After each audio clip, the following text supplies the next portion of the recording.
रावण की सेना में एकमात्र ऐसा योद्धा था जो अत्यंत बलशाली व पराक्रमी था, जिस कारण उसका वध करना स्वयं देवताओं के लिए भी असंभव था।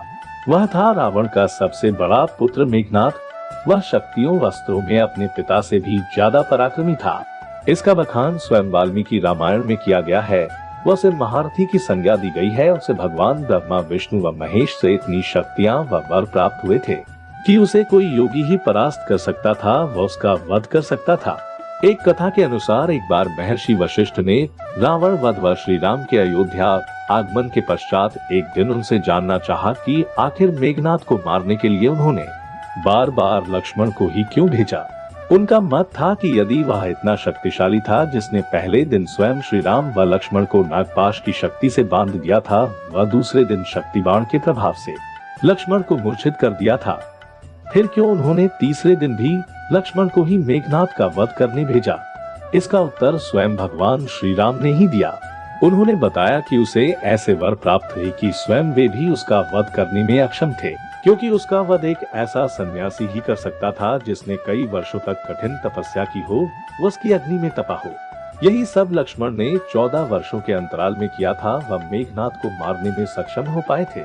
लक्ष्मण भगवान श्री राम के साथ 14 वर्षों के वनवास में जब गए थे, तब उन्होंने उर्मिला को अयोध्या में रहने का ही अनुरोध किया था। इस प्रकार उन्होंने 14 वर्षों तक ब्रह्मचर्य का पालन किया था। वह किसी पराई स्त्री का मुख तक नहीं देखा था। जब वे माता सीता को भी देखते या उनसे बात करते तो हमेशा उनके चरणों को ही देखते। उन्होंने कभी भी माता सीता की ओर मुख करके ऊपर नहीं देखा। इसी प्रकार भगवान श्री राम व माता सीता की रक्षा के उद्देश्य से उन्होंने 14 वर्षों तक नींद नहीं ली व दिन रात उनकी सुरक्षा में तैनात रहे।